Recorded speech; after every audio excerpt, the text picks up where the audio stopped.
Have you ever considered entering an architecture competition? Maybe you've come across one on social media or different platforms and kind of unsure if it's right for you, if you want to participate.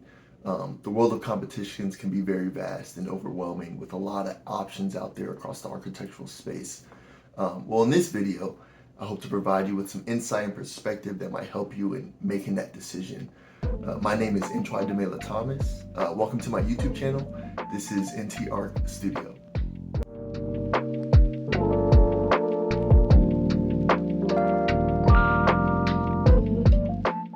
I'm excited today to go over the world of competitions. In this video, we'll touch base on a few things. Number one, kind of understanding why you may or may not want to enter a competition. Going over things to consider, questions to ask yourself. I'll be going over some resources, different websites and companies that administer competitions for people to participate in. But number two, I'll kind of go over some competitions that I participated in myself, just to give some examples of things that are out there. And number three, I'll also share with you a current competition that I'm enrolled in, that I'm excited about. So if you're ready to hop along this journey with me, let's get into it. Section number one, understanding your why. I think competitions are a great way to sharpen your design skills, something that will aid you along your architectural career.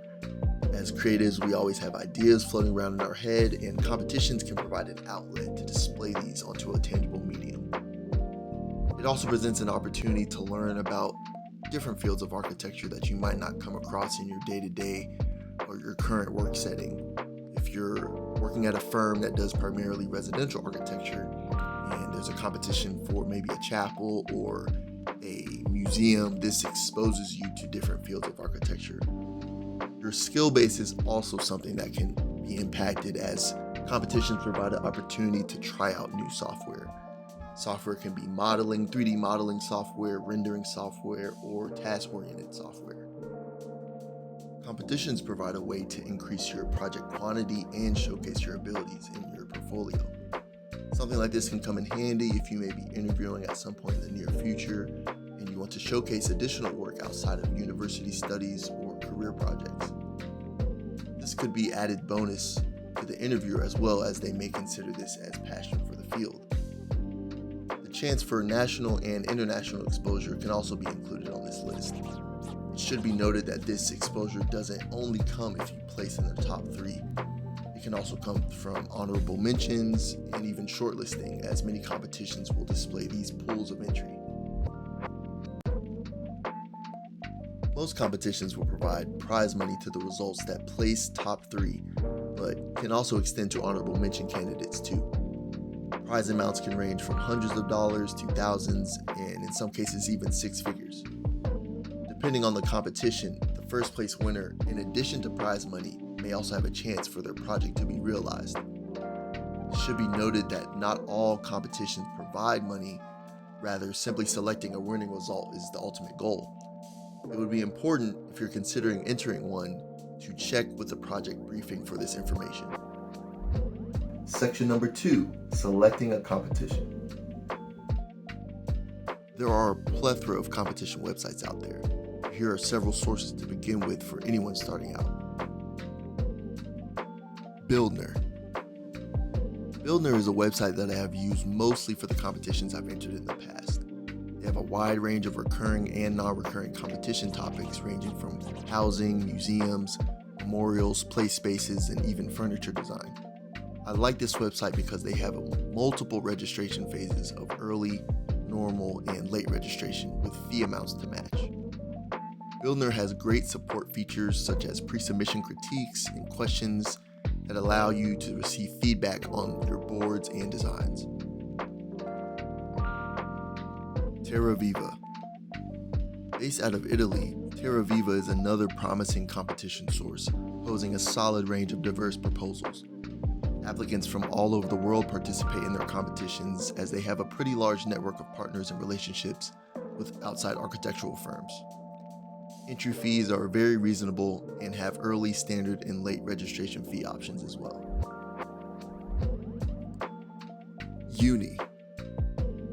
Uni distinguishes itself by having a vast collection of ongoing competitions compared to other sources.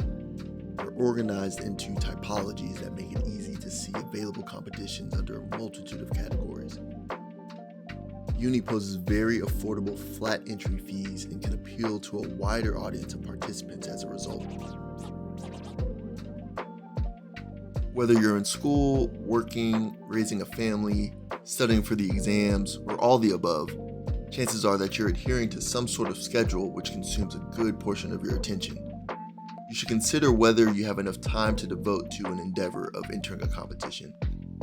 Typically, competitions can range from 4 to 6 months from earliest registration date to final submission date.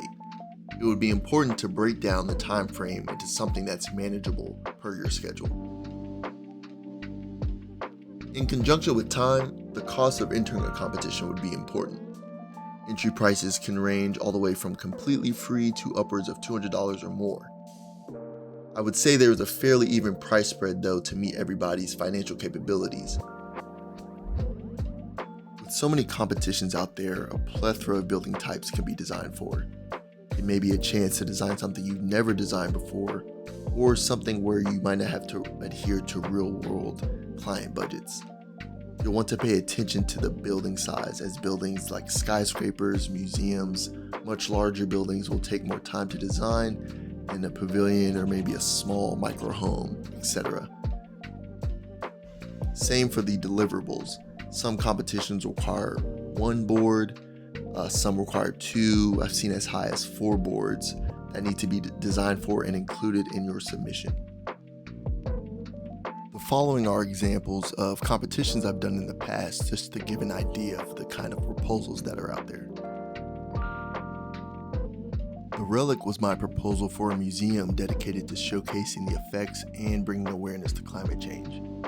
The site of the project was located in Cairo, Egypt, and consisted of a large processional compound burrowed into the sand. The compound included various exhibit spaces, lookout tower, courtyard, and venue spaces. Reconnect was an urban housing solution located in Shenzhen, China. My proposal's aim was to provide housing for those migrating from rural parts of China to denser urban centers. My particular focus was on an urban village condition where real-life migration of this nature occurs.